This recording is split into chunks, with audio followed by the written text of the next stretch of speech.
Olá, uma ótima tarde para você acompanhando aqui a programação do Canal do Boi, pelo canal 190 na NET e na Claro TV.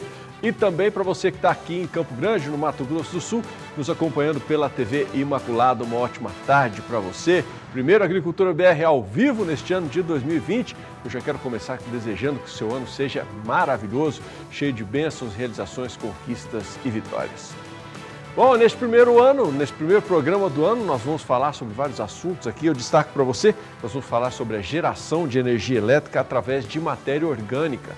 E você vai ver também uma matéria sobre seguro rural. Nós vamos falar sobre a produção de maracujá no Brasil e, claro, tem ainda a expectativa para o mercado financeiro e também futuro. E ainda nesta edição do Agricultura BR, você vai acompanhar um VT em homenagem ao empresário Jorge Matsuda, que infelizmente ontem perdeu a luta para o câncer e faleceu ontem no começo da noite. E a gente já deixa aqui a nossa solidariedade para a família Matsuda e também para todo o grupo Matsuda. Bom, a gente começa essa edição falando sobre soja.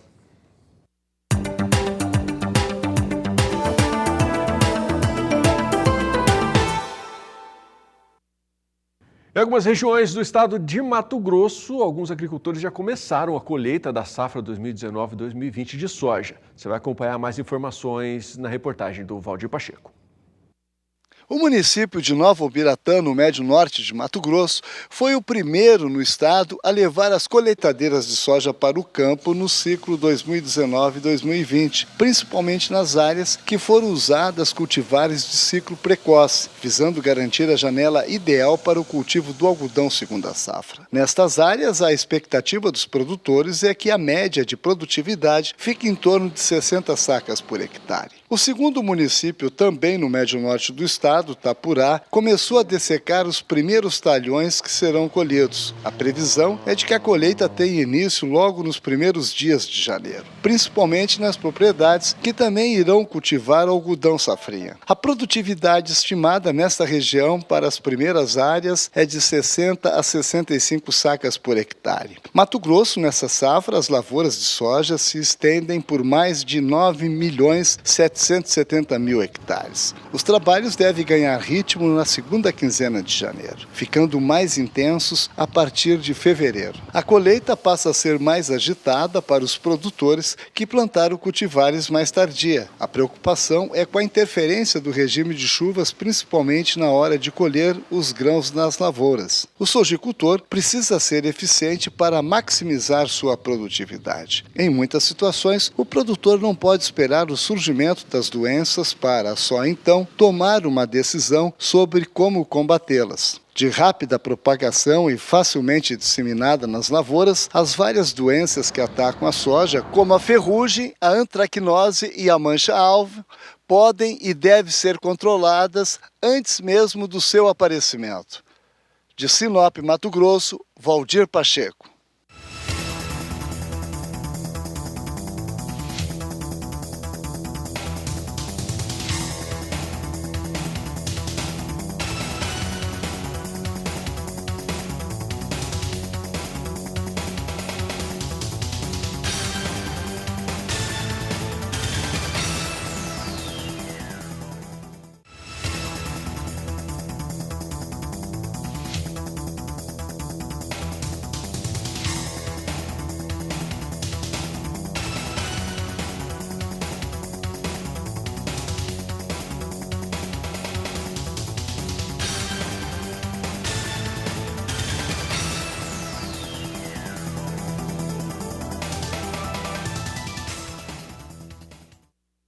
Bom, você que acompanha a programação aqui do Canal do Boi viu que a reta final do ano de 2019 foi marcada por movimentos positivos no mercado financeiro. Dólar operando aí perto da casa dos R$4 e a Bolsa de Valores atingindo aí patamares históricos. Vamos até São Paulo, vamos bater um papo com o Walter Pulga Júnior, que já está nos aguardando aqui. Pulga, a abertura deste primeiro dia também de movimentações aí na Bolsa é extremamente positiva, né? Voltamos a operar acima dos 117 mil pontos. Boa tarde. Boa tarde a você, boa tarde a todos. De fato, olha, tivemos aí uma continuidade daquela alta no mercado de bolsa, né? Mas vamos começar, como sempre, pelo dólar, né? Porque o dólar opera neste momento em alta. E o dólar está em alta por quê? Bom, o dólar está em alta porque há, na verdade, uma reação positiva em relação àquele acordo, né? Há uma reação frente àquele acordo que ocorre entre Estados Unidos e a China, que foi amplamente noticiado em todo o mundo agora no início do ano. Portanto, há uma expectativa aí de que nós teremos melhorias mais adiante no comportamento da moeda norte-americana.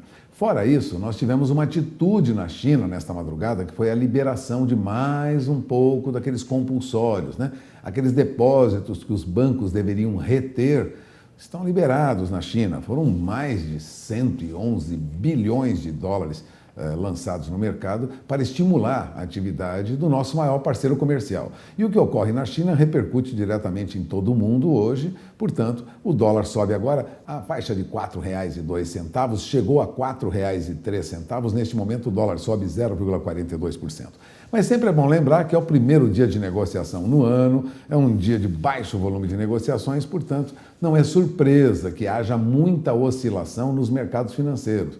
Mesmo com baixo volume de negócios, né, podemos ter oscilações muito mais drásticas, vamos dizer assim. Então, pode o dólar subir um pouco mais ou cair um pouco mais. O fato é que ele resiste em tocar os R$ 4,00. Em média, as negociações por esta semana e na próxima devem girar em torno de R$ 4,03, R$ 4,04, é o que os analistas esperam. Ainda não encostam em R$ 4,00. Agora, o destaque, você lembrou bem, é a Bolsa. A nossa Bolsa dispara. Agora há pouco, o índice Bovespa tinha uma forte alta. As ações da B3, as ações da própria Bolsa disparam. O Ibovespa já avançava mais de 1% logo na abertura do mercado. Neste momento, opera aos 117.579 pontos. Já foi aos 117.846 pontos. Neste momento, sobe 1,67%. Mas chegou a subir mais de 1,70%. E a expectativa é de que atinja este ano 140 mil pontos. Nós falávamos no final do ano que estávamos próximos dos 120 até 124 mil pontos. Agora já se admite que a nossa Bolsa pode chegar em 2020 aos 140 mil pontos. É esperar para conferir. Agora, entre os papéis mais negociados, vamos lembrar aqui, eu tenho no painel, nós temos as ações que tem maior movimento, está o Marfrig, né? Marfrig sobe agora para R$ 10,04, a alta passa aí de 3%. Grifa para mim, para a gente reparar bem o número, como é que está? Olha, alta de 0,80% agora, R$ 10,04. Os papéis da Marfrig estão entre as ações mais negociadas e estão também entre as maiores altas, né? Entre as maiores altas nós temos papéis de diferentes empresas, como Companhia Siderúrgica Nacional, temos outros papéis, eu acompanho aqui minuto a minuto. Bom, Marfrig continua aí entre as mais negociadas e continua em alta, agora em alta de 0,80%.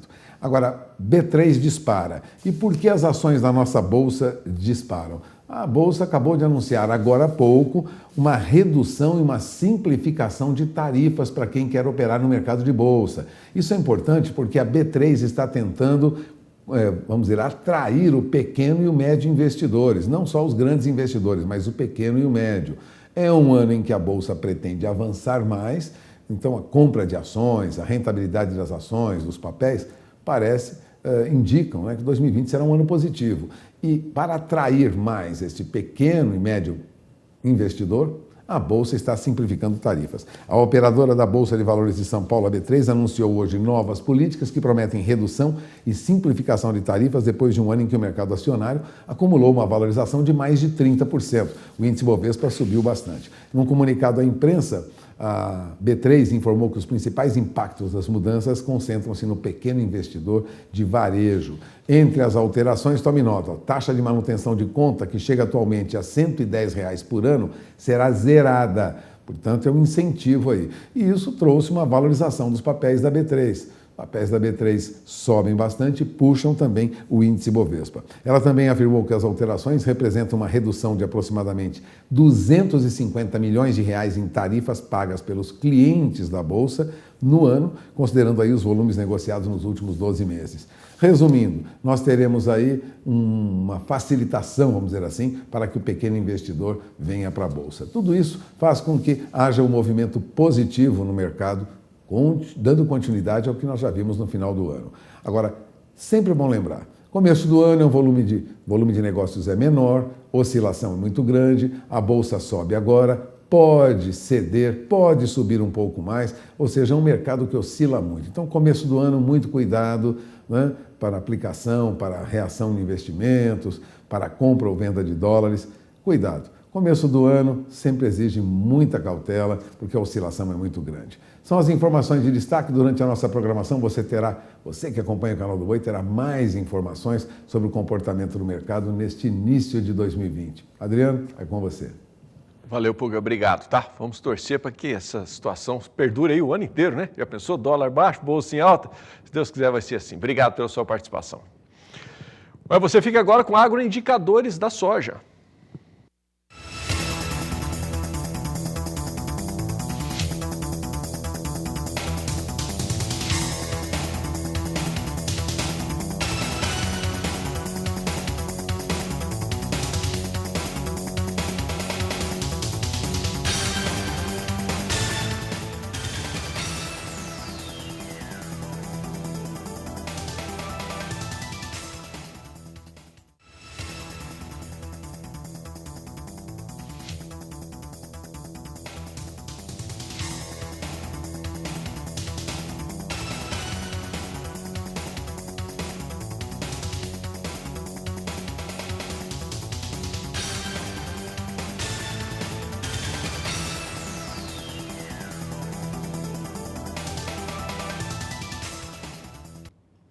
Nós estamos de volta e a gente sabe que muitos produtores utilizam-se da internet para se manter atualizados sobre as informações do agronegócio. Por isso que o Canal do Boi coloca à sua disposição um portal completo de informações também através do sba1.com. Então nós vamos dar um pulinho até a redação aqui do Canal do Boi, bater um papo com o Douglas Ferreira, que já está nos aguardando aqui, para saber como é que a gente começa o ano de 2020, destacando o que no nosso portal. Douglas, uma ótima tarde, um bom ano para você. Olá, boa tarde, Adriano, e a todos que acompanham a Agricultura BR de hoje. Feliz Ano Novo para todos os telespectadores e para você também.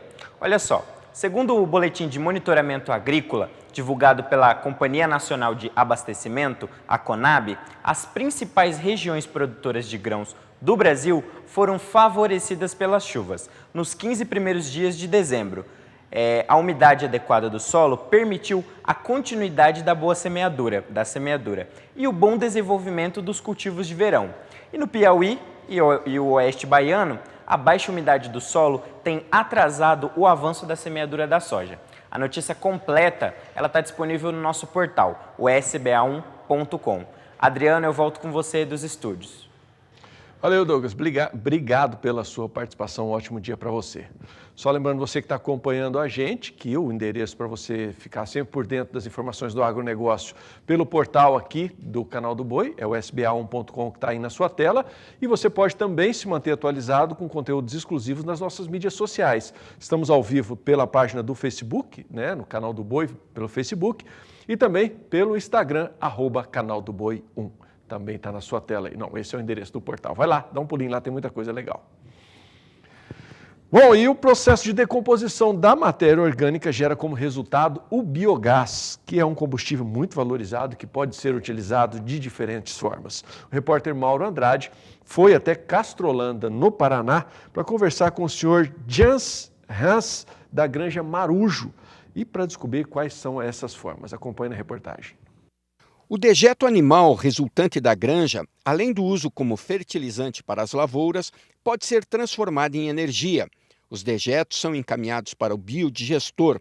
Aqui dentro, com a ajuda de bactérias e na ausência de oxigênio, a matéria orgânica presente nos dejetos fermenta e forma o biogás, que será utilizado como energia. A Chácara Marujo tem um sistema de produção que nós podemos dizer que é um ciclo fechado, uma atividade beneficiando a outra. O seu Ian vai tentar explicar para a gente como que esse ciclo de produção beneficia uma atividade beneficiando a outra. Bem, aqui plantamos todo ano em torno de 350 hectares de milho grão. E esse milho grão a gente colhe ainda em estado bastante úmido, em torno de 35% de umidade do grão. Ele é triturado, ensilado e destinado à alimentação animal. Engorda o suíno e o suíno gera dejetos, né, além da carne.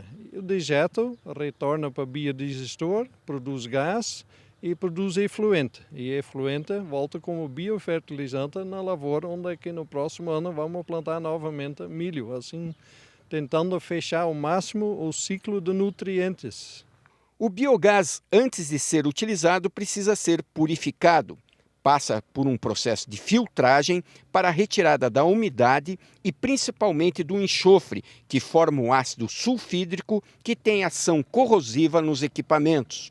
O biogás basicamente é composto de 2/3 de metano, né, que é o que queima, e o resto é basicamente CO2. CO2 é um gás inócuo, não queima. Fora disso, normalmente tem a presença de alguns outros gases, traços apenas, mas, por exemplo, o que é muito conhecido é o H2S, gás sulfídrico, que é extremamente corrosivo. E essa H2S, por mais que esteja presente em baixas teores, nós temos que eliminar, sob a pena de danificar os equipamentos que queimam o biogás. O biogás aqui na chácara é usado para diversas finalidades. Uma é para substituir o queima de GLP na cozinha da casa. Nós temos aqui 17 casas nessa propriedade e a maioria cozinha a biogás bruto mesmo.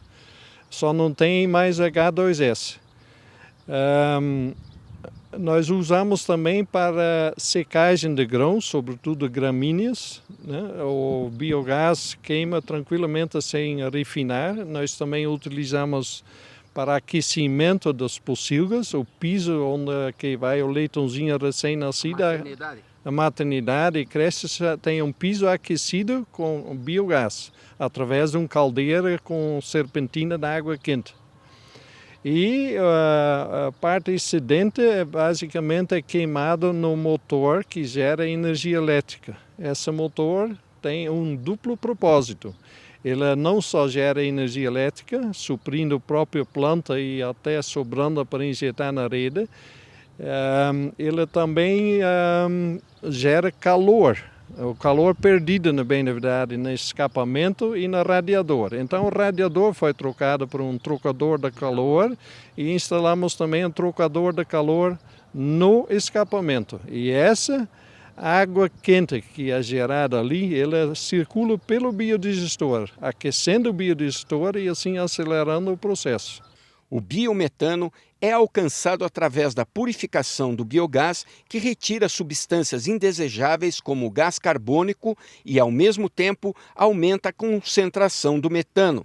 O biometano é um combustível veicular capaz de movimentar carros, caminhões e trator, substituindo o diesel. Dessa forma, se reduz os custos de combustível na propriedade. O biogás também pode ser feito, como eles chamam, upgrade, né? Um refino, para que ele se transforme em biometano puro. E nessa condição, ele pode ser usado como combustível para veículos, caminhões, tratores, empilhadeiras. E com isso estamos brincando um pouco ultimamente, né? Testando a ideia. Nós temos uma pequena instalação aqui para refinar o biogás, e fazer dele biometano. Assim testamos já no trator, temos 2 empilhadeiras e uma caminhoneta e um carro movido a biometano. Os resultados têm sido satisfatórios? Têm trazido economia? Com certeza, a gente elimina quase que 100% o combustível líquido. O que mais me empolga de repente é com o tempo ter um caminhão também.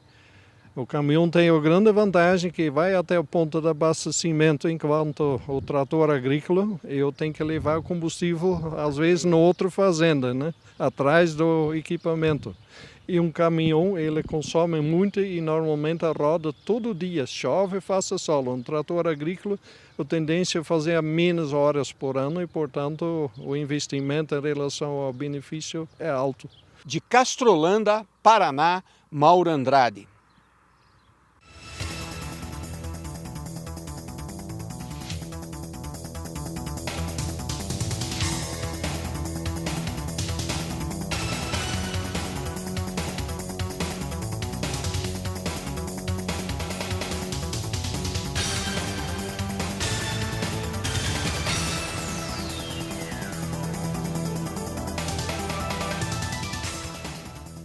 Eu estou de volta e destaque agora que o governo federal anunciou recursos da ordem de R$1 bilhão para ajudar o produtor na compra do seguro rural.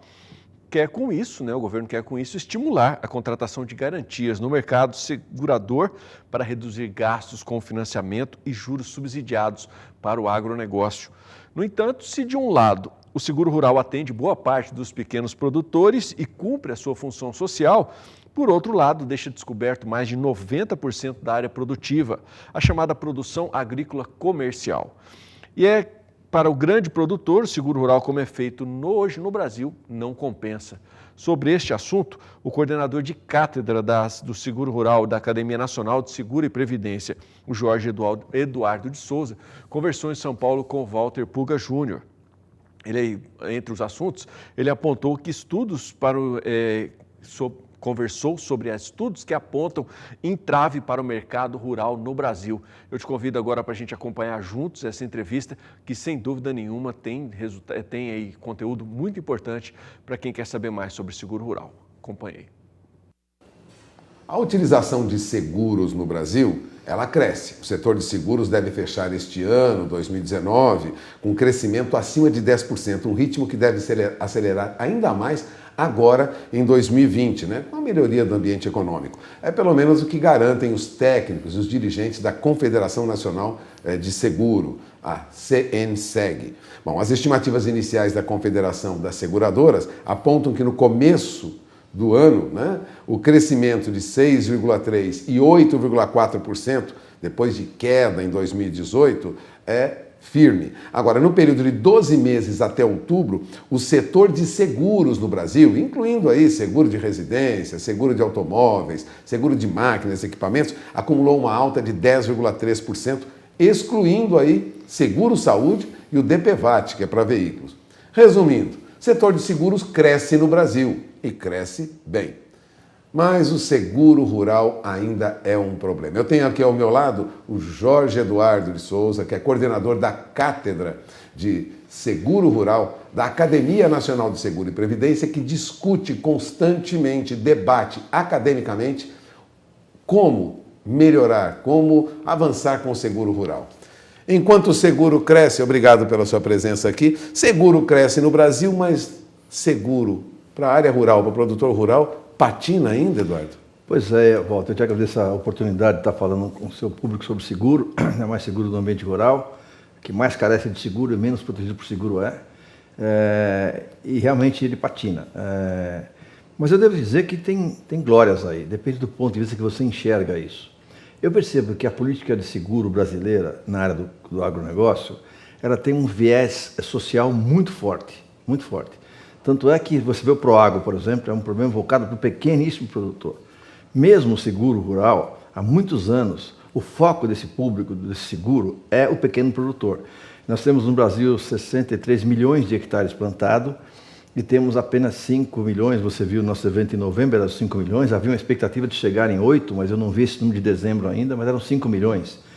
5,63, Walter, é menos de 8%, 8,5%. Mais de 90% dos produtores estão descobertos. Não tem seguro. Agora, se você conversa com os homens públicos que conduzem o seguro rural, há um grau de satisfação. Porque em números de propriedade, Walter, é gigante esse número. Ele abraça mais de 200 mil propriedades agrícolas, deve chegar a 400 mil, que é a meta do governo. É numeroso, então o alcance social é enorme. Mas o alcance econômico com uma atividade de seguro é irrisório. É irrisório. E eu tenho debatido muito que temos que discutir um pouco com mais clareza o que é política social e o que é seguro comercial. O que vai garantir os 90 milhões, os 90% de safra não produzida, e não só safra, Walter, a cadeia produtiva que vive dessa safra. Essa safra, Walter, em grão e proteína, somam 600 bi de produção de produto interno da atividade. Na porta da fazenda, a pecuária põe 200 bilhões, na porta da fazenda, o grão coloca 400 bilhões, são 600. Isso vira na cadeia 1 bilhão e 800 milhões, são 3 vezes, 1 trilhão e 800 bilhões, são 3 vezes mais. Uma perda de 10% na porteira dá 60 bilhões, mais 180 bilhões no resto da cadeia. Sem contar, Walter, as sequelas que isso deixa quando não se paga o banco, tem que renegociar a dívida, e o governo gasta uma fortuna para repactuação de dívida, quando não se deixa o produtor sem a fazenda porque ele não pode pagar e toma a fazenda dele e aí vai embora o meio de produção, sem falar das sequelas indiretas que deixam uma marca horrorosa nesse contexto. O seguro é fundamental para a atividade agropecuária brasileira, mas ele tem que ser enxergado de duas vertentes. A vertente social, que está de parabéns o que o governo tem feito, mas em começar a abrir espaço para uma vertente comercial. Não dá para misturar as duas coisas, como o governo tem feito e com muito sucesso. Você conversa, ontem tive algumas reuniões na Federação da Agricultura, há um certo grau de satisfação em saber que muitos produtores pequenos de São Paulo, por exemplo, estão muito bem amparados pelo seguro. Está certíssimo. Essa vertente está sendo cumprida com glória, eu não tenho que discutir isso. Esse é o aspecto social. Está perfeito. Então o governo está sendo feliz nesse aspecto, fixando o homem no campo, protegendo a pequena propriedade agrícola, o produtor doméstico. Mas esses produtores têm 5, 4 hectares de lavoura, que é quase que uma subsistência, sobra poucos excedentes para fazer um escambo regional, em que ele vende a mandioca e compra o milho e assim por diante. A grande produção agrícola, a produção industrial que nos faz gigante no planeta e que faz o planeta esperançoso e nós para suprir a fome do mundo nas próximas décadas, ela não tem nenhum amparo no Brasil. É muito irrisório esse amparo. Agora, por quê? Primeiro, por essa vertente, em que esse custo social tenta ser repassado para uma atividade comercial. O que eu vou te dizer por isso? Quando o seguro garante uma média de produtividade de 50 hectares, por exemplo, e disso só garante 80% desse valor, são 40 sacos por hectare, isso não atrai o grande produtor, porque ele produz muito mais do que isso. O histórico dele de 20 anos nunca teve produção de 40, então eu vou fazer um seguro que eu não vou ter dinheiro nunca, não vou ter indenização nunca, eu não tenho esse risco de 40 sacos. Meu risco é 60 sacos.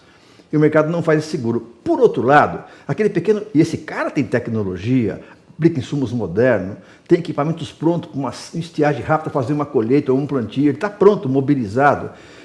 Por outro lado, o pequeno produtor colhe 30, 20 sacos por hectare, é muito essa cobertura. Por isso que aumenta o sinistro. A incidência disso é muito grande nesse nível de tecnologia. Ela é baixa, é pouca aplicação de recurso. Quando ele tem uma estiagem para colher, ele tem que arrumar uma máquina disponível para ele alugar. Nós temos produtores muito diferentes. Isso. E os seguros acabam cobrindo pela média. Pela média. E você falou bem, Walter, a gente convive no nosso país uma pujança global de suprimento de comida com a agricultura de alta tecnologia, de fazer inveja aos grandes países produtores, mas também convivemos com a agricultura de cócoras. O cara plantadinho, abaixado com a enxada, plantando uma muda, uma mandiva de mandioca, quer dizer, esse cara ainda está aí convivendo com a gente, e eles são tratados, esse grande tecnologias, com o mesmo nível, com o nível mediano. Isso, perdão, mas em seguro, essa não é a solução. Qual é a solução, então? O grande produtor que tem uma tecnologia avançada, que produz muito mais, julga esse seguro de hoje, por exemplo, um exemplo que você deu, ruim para ele. Inútil. É gastar dinheiro à toa. É isso, Walter. O que melhorar? Não é melhor tratar caso a caso? Claro, Walter, claro. Há que ter duas políticas, uma social e uma mercadológica. Eu não discuto a social, eu até aplaudo ter sido o alcance que esse seguro tem conseguido fazer graças à subvenção. O que eu acho é repensar um novo modelo para o seguro industrial, para o grande mercado de seguro brasileiro. Esses 90% não protegido, ele tem uma gama de riscos enorme que o seguro pode estabilizar e proteger e dar mais previsibilidade. Como em outros países, como nos Estados Unidos, por exemplo? Como em outros países. Walter, a gente tem 3 situações que o seguro tem que estar presente. A primeira situação, Walter, é proteger o ciclo produtivo. O cara coloca dinheiro no mês 1 e só vê dinheiro no mês 10. Ele faz tudo certo, tecnologia de ponta, mas depende da natureza. E ele não tem seguro para isso. Esse seguro já tem há 300 anos, 500 na indústria, é o lucro cessante. Se eu faço um seguro de lucro cessante, de incêndio, se eu não conseguir por alguma razão das cláusulas cobertas, no caso dele seria a seca, no meu caso seria o incêndio. Se eu tiver um sinistro no meio, o meu lucro será garantido no final do ciclo. Esse já há séculos, há muitos séculos existe isso. É adaptar isso para o grande produtor. Por que isso não é implementado no Brasil? Qual é a dificuldade? São muitas as razões, Walter, e a gente não conseguiu esgotar tudo isso, mas a academia tem uns 40 tópicos diferentes debatendo por que isso não acontece. A gente tem muitas luzes já, muitos pontos iluminados, que já estamos até conversando, e você teve no último evento, já expusemos algum deles. O primeiro deles, Walter, é que a gente tem que ter uma consciência desses dois setores, social e o industrial. Primeiro ponto. O segundo ponto, e definir claramente isso, talvez, pode ser a conclusão, que só vamos ter subsídio do seguro rural para o pequeno produtor, que é social. Mas crie um fundo tributário, de alguma forma, que gere reservas como o americano tem. para o seguro industrial. Esse seguro industrial, essa é a primeira mudança, rever esse conceito, não pode misturar as antenas. Feito isso, como vamos trabalhar com o seguro do grandes produtor? Esse ambiente, com todos os seguros que ele oferece, ele interessa demasiadamente ao mercado de seguros. É o segmento de mais baixa penetração que pode duplicar em 10 anos o mercado de seguro brasileiro. E pense nisso enquanto segurador, estou falando agora como segurador. O mercado de seguro brasileiro tem metade do seu seguro vindo do automóvel. E o automóvel, da forma que ele está, Walter, ele tem os dias contados. As pessoas não querem mais ter automóvel, não querem mais ter a posse. Nós vamos ter carro locado, Uber barato, metrô bom, patinete, bicicleta. A gente vai ter carro alocado. Mas hoje seguro é automóvel. A gente vai ter carro autônomo. Volta, essas coisas se multiplicam com muita velocidade. Então o seguro de automóvel, como é hoje, que sustenta metade do mercado de ramos elementares de seguro, ele vai acabar em 10 anos. O agro pode preencher essa lacuna com vantagens, com muito mais do que os 30 bilhões. Para dar estabilidade para a nossa produção. Estou falando do lado do segurador. Ele tem que enxergar o agro, ele tem que se adaptar à linguagem do agro, ele tem que se adaptar às necessidades que o agro tem, às demandas que ele tem, aos riscos que ele tem e à cultura que ele tem. É um trabalho muito forte que tem que ser feito no curtíssimo prazo. Então, o segurador ambiciona esse mercado e tem tentado achar o caminho de trazer esse cara para dentro. Isso é para o lado do seguro. Para o lado da produção, você imagina, como eu falei agora há pouco, quanto que o governo paga com repactuação de dívida porque ele não colheu. O seguro evitaria isso, ela quitaria no ato, desoneraria o governo com esses passivos enormes carregando repactuação de dívida. Essas dívidas agrícolas, que não se paga nunca mais, que não se paga paga nunca uma, mais. vem outra crise, paga outra. Acabaria isso, em primeiro lugar. O segundo lugar, Walter, o governo não está tendo mais recursos para subsidiar. Ele não tem mais obrigação, espero que esse juro baixo venha para ficar, de alinhar juro, subsídio para alinhar juro. Não tem mais isso, está 4,5% do juro. Então, espero que isso venha para ficar. Mas ele tem que capitalizar a agricultura. Lembra, do mês 1 até o mês 10? Não é mole aguentar isso. Ele depende de vários tipos de crédito. Ou crédito do fornecedor de matéria-prima, ou crédito da compradora de commodity, ou crédito bancário. Ele precisa de crédito. Então ele tem que negociar crédito. E esse dinheiro está existindo em abundância no mundo, Walter. Falam-se hoje de 17 trilhões de dólares com juro negativo no mundo, de título soberano de países como Estados Unidos, Japão, são países fortes, não conseguem se remunerar. Eles estão desesperados, achando um porto seguro para colocar o seu dinheiro. E essa febre de combate ao rentista está no Brasil. O Guedes está pensando seriamente nisso. Ele quer o fim dos rentistas, ele quer o dinheiro produzindo dinheiro, produzindo bens, produzindo consumo. Esse negócio vai começar a se observar onde é que eu ponho meu dinheiro. Então o ciclo da produção de comida sempre será crescente, Walter. Até acabarmos com a fome, ele vai ser muito crescente. E o seguro vem para garantir Quando isso. ele acabar com a fome, Walter, a mantença vai fazê-lo crescente ainda permanentemente. Então é um segmento fantástico. Na hora que eu tiro os riscos e melhoro a reputação do produtor rural, ele me parece um baita cara para colocar o meu dinheiro, que é ciclos curtos, 10 meses eu estou vendo meu dinheiro de volta.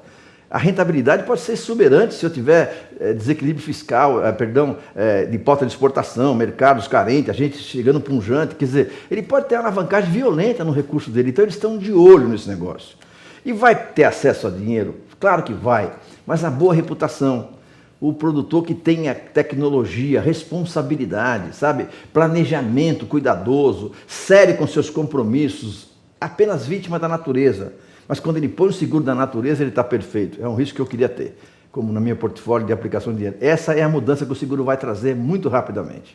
Bom, nós tivemos recentemente a liberação do governo, né, pelo menos confirmou R$1 bilhão para seguro rural em 2020, para garantir, para subsidiar o produtor rural na aquisição do seguro. Pagamento de prêmio na linguagem do seguro, aquela compra que você faz do seguro.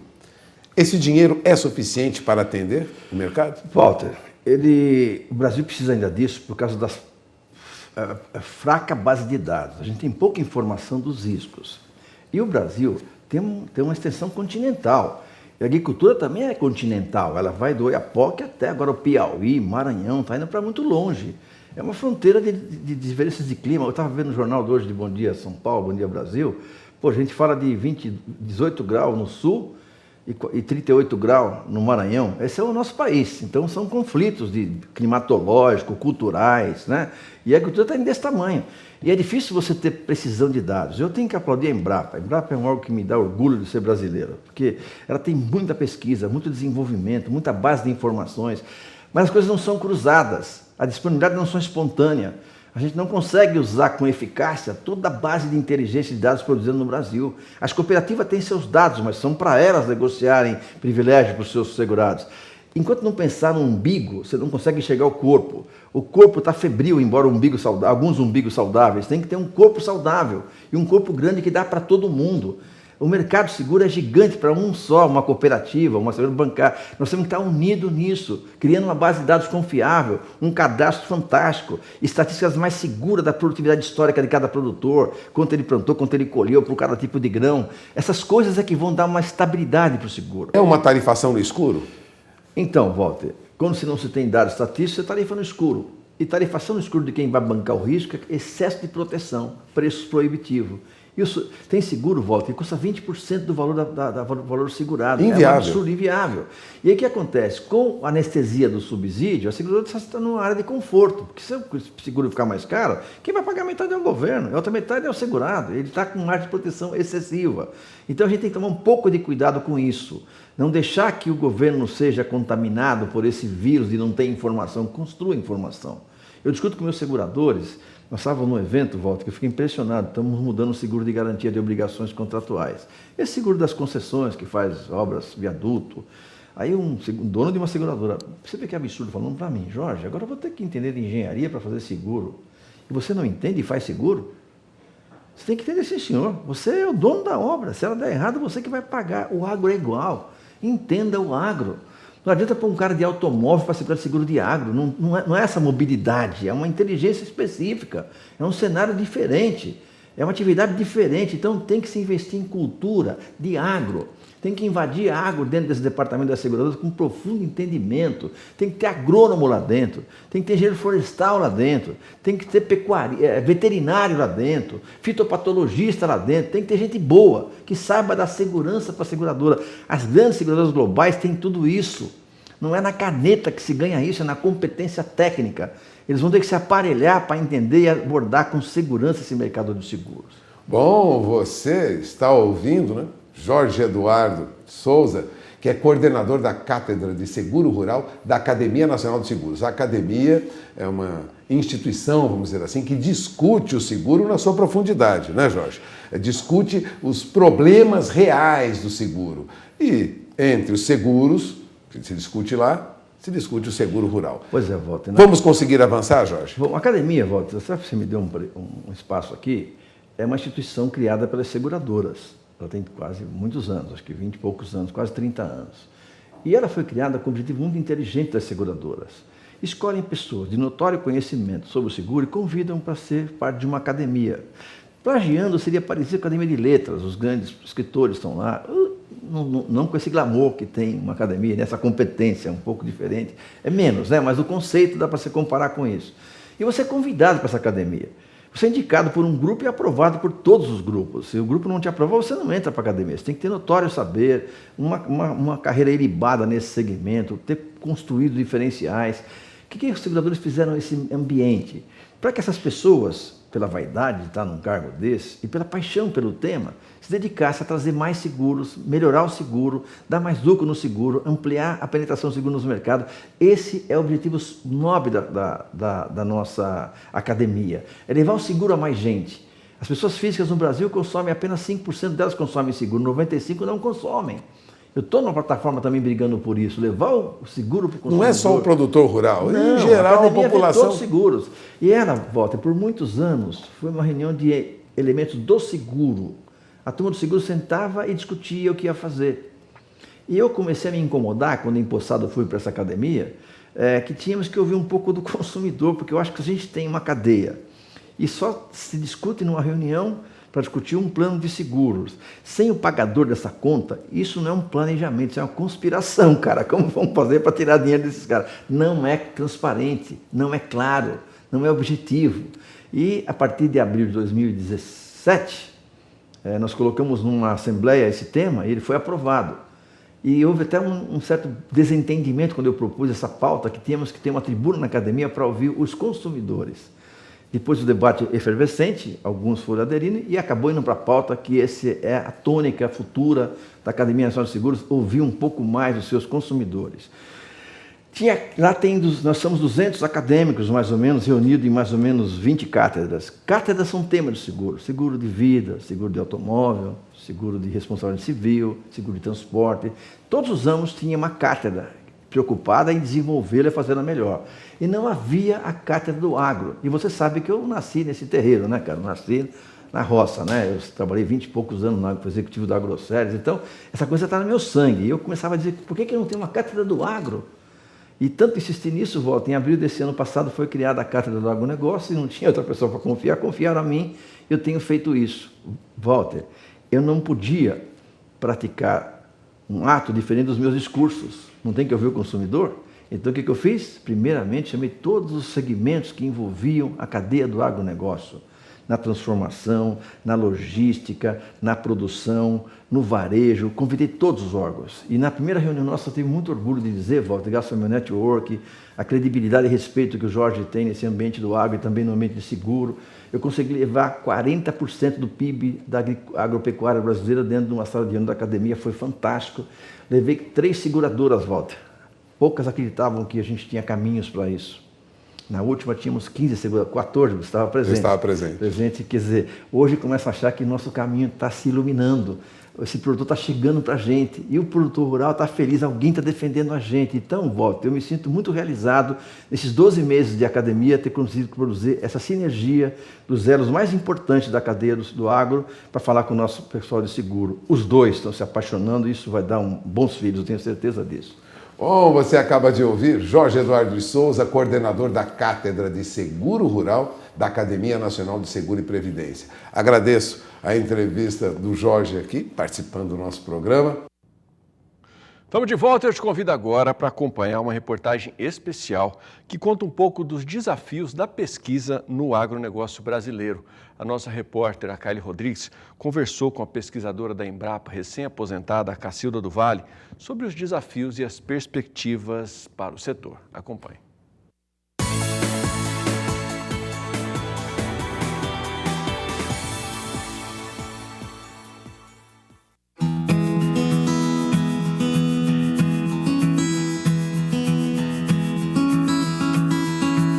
Considerada uma das 100 pessoas mais influentes do agronegócio, é conhecida como a mãe das braquiárias. É de uma família urbana, mas sempre gostou do campo, da parte de fisiologia vegetal. Foi contratada pela Embrapa na década de 70 para resolver o problema do boi sanfona, aquele que ganhava peso nas águas e perdia tudo na seca. Acompanhou a transformação de um Brasil importador, passando a ser exportador de alimentos. Tudo isso foi resolvido, mas daqui para frente, o que esperar? E eu já começo esse bate-papo com a pesquisadora recém-aposentada da Embrapa Gado de Corte, Cacilda do Vale, fazendo a seguinte pergunta: em se tratando de pesquisas, como que o Brasil está classificado?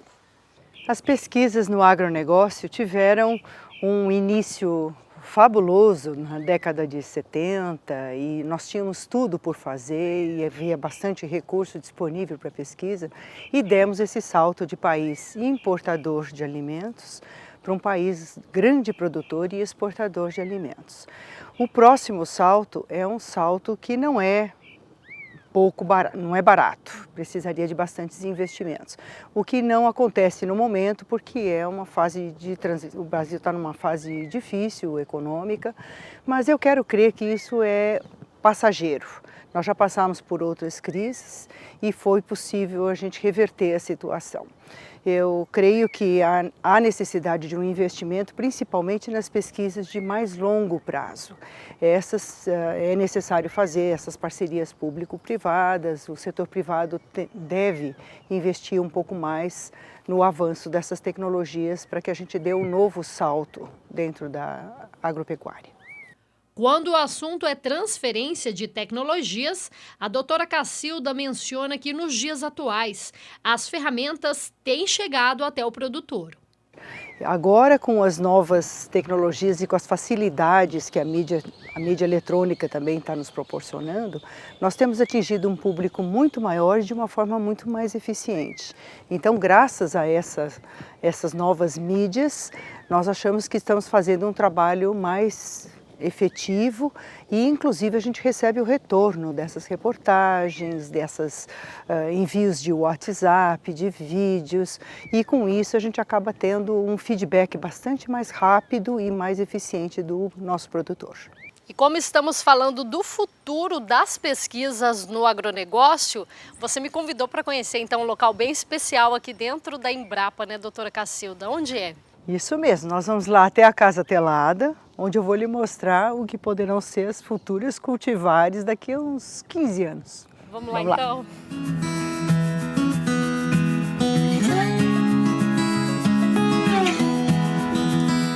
Então aqui que é o telado, podemos dizer que é onde os híbridos ficam. É o berçário, doutora? Isso aqui é o nosso berçário. Então aqui foram germinadas as sementinhas dos cruzamentos deste ano. No telado, as mudas são mantidas por um certo período, sempre passando por testes. O grande gargalo nesta etapa são as infestações propositais das cigarrinhas. As mudas que sobrevivem são levadas para outro experimento. Alguma coisa como isto, perfilhando, muito bonito, pode ser já uma futura cultivar daqui a uns 10, 15 anos. Depois de sair do telado, o material vem aqui para o campo, onde vai ser testado realmente. Mas aí não é todo aquele material que vem para cá não, né, doutora? Não, nem teria condições, né, Kylie? Daqueles mais de 10 mil híbridos que estão ali no telado, mais ou menos 1.500, 1.700 se salvam e a gente traz aqui para o campo para começar então as avaliações agronômicas. Aqui a gente já começa com avaliação de produção de sementes, ao mesmo tempo a gente determina o modo de reprodução e aí se esses materiais são sexuais, eles voltam para dentro do programa de melhoramento e se são apomíticos, são candidatos então a cultivar. Aí a gente faz as avaliações com cortes, período de chuvas, período de seca e depois alguns dos 20, 25 melhores é que a gente então multiplica a semente e faz os ensaios regionais. E finalmente nesse funil, 1 ou 2 são passados então para os ensaios sob pastejo. No final, quem bate o martelo é o boi, medindo o desempenho. Só assim a equipe de pesquisa terá a indicação de que o material está realmente dando o desempenho necessário, seja com ganho individual, por área, acrescentando características às cigarrinhas, tolerância ao período seco, valor nutritivo. Tudo é medido em cerca de 10, 15 anos de avaliação. A pesquisa leva tempo, dedicação, amor pelo que se faz. Quem tem 44 anos de experiência sabe muito bem que a paciência é a arte de esperar, mas que no final, todo esforço e dedicação vale a pena. Qual é o sentimento que fica, doutora Cacilda, em você, conhecida mãe das braquiárias, né, contribuído tanto aí para o agronegócio brasileiro? Então, a sensação é de bastante... É estranho, é uma sensação de estar dividida, porque eu saio, na verdade, bastante tranquila, porque o trabalho que eu iniciei está em muito boas mãos aqui dentro da Embrapa, nós temos os herdeiros do nosso trabalho aqui, mas ao mesmo tempo é uma sensação de que eu gostaria de acompanhar ainda esses híbridos que estão saindo agora. Então eu estou me afastando, mas bem devagarzinho, mas a sensação é de missão cumprida. E em nome de todos, então, eu desejo sucesso, toda sorte aí do mundo para a senhora. Muito obrigada.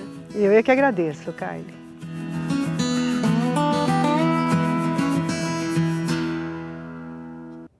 Estamos de volta. E você sabia que o Brasil é atualmente o maior produtor mundial de maracujás? Pois é mais de 1 milhão de toneladas do fruto por ano. E a Embrapa possui aí uma pesquisa que analisa o desempenho comportamental do fruto. A repórter Kylie Rodrigues nos traz mais informações no quadro Tecnologia e Produção.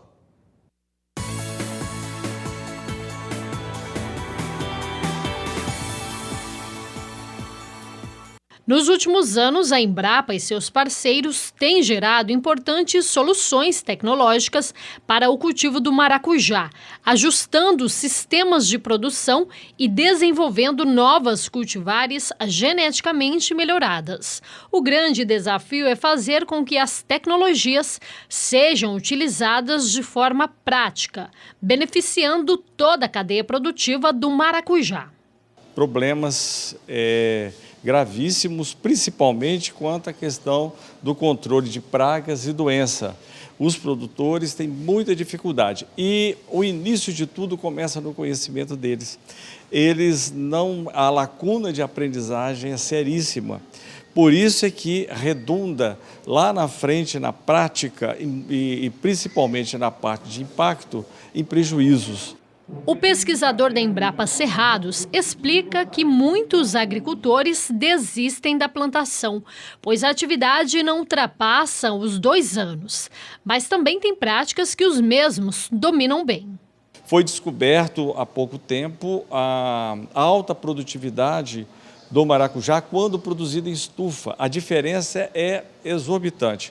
Enquanto a céu aberto produz em torno de 18 toneladas hectare ano, que é a média nacional, em estufa vai para 100 toneladas hectare ano, porque quase não dá doença. O Brasil é atualmente o maior produtor do fruto. Grande parte da produção ainda vem da agricultura familiar. Você encontra produtores praticamente fundo de quintal, com umas 3 ou 4 fileiras de maracujá. Dali eles tiram um dinheirinho para comprar um mantimento, uma coisa mínima, como também tem produtores de 10 hectares. Então, o gradiente aí de tamanho de área é muito grande. E é uma cultura que chama a atenção do Brasil inteiro. Visando este contexto, a Embrapa lançou 2 livros para dar suporte às necessárias ações de transferência de tecnologia e também para que os leitores possam conhecer um pouco mais sobre o maracujá, uma fruta de grande importância econômica, social e cultural, vinda da biodiversidade essencialmente brasileira. Na internet você pode conseguir ter acesso não somente a esses 2 livros, como também outros livros que o pesquisador da área, Fábio Faleiro Gelapo, tem disponível. Então, principalmente a parte de doença, tem muita coisa. É que às vezes o produtor não consulta, né? Às vezes ainda precisa de mais apoio. De Campo Grande, Kaile Rodrigues. Estou de volta e o Canal do Boi recebeu ontem, com muito pesar, a notícia do falecimento do seu Jorge Matsuda, que é o diretor-presidente do grupo Matsuda. Ele faleceu ontem, no começo da noite, né, por volta de 18 horas e 30 minutos.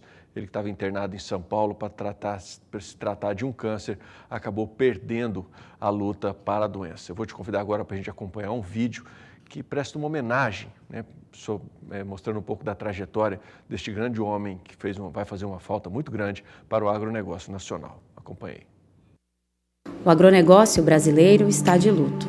Perdemos um grande guerreiro, um ícone, um líder, que sempre buscou soluções inovadoras e que não poupou esforços nem investimentos em prol deste setor que gira a economia do nosso país. Jorge Matsuda foi um visionário, sempre pensou à frente do seu tempo e deixou um legado incrível. Um homem sábio, íntegro, honesto, competente, trabalhador, um grande exemplo. Uma perda expressiva e profunda a todos aqueles que tiveram o privilégio de conviver e aprender com ele. Um homem muito amado e admirado por todos, muito simples, com um coração gigante. Valorizava seus colaboradores, os amigos antigos e os lugares simples da sua cidade natal, Álvares Machado, no interior de São Paulo. Diversão para o Jorge Matsuda sempre foi o trabalho. Tinha muito amor e muito orgulho do império que ajudou a construir. Incansável era Jorge Matsuda. Nós aqui sentiremos muitas saudades, mas sabemos que o céu está em festa e recebe de braços abertos este homem que cumpriu muito bem sua missão aqui na Terra. Descanse em paz, Jorge Matsuda. Pode ter certeza que aqui estaremos todos unidos e focados em seguir sua missão. Bom, tem algumas informações para passar para você. O velório do Sr. Jorge Matsuda está sendo realizado na Associação Nipo-Brasileira da cidade de Álvares Machado, cidade natal dele no interior do estado de São Paulo. Fica na rua Fernando Costa 272. O sepultamento será amanhã, sexta-feira, dia 3, nesta mesma cidade, às 10 horas da manhã. Bom, a gente deixa aqui as nossas condolências, né, os nossos sentimentos para a família Matsuda e também para todos os colaboradores e para o agronegócio de uma maneira geral. Mais informações sobre a trajetória do seu Jorge Matsuda você tem ao longo de todo o dia hoje aqui na programação do Canal do Boi. Uma ótima tarde para você, até amanhã.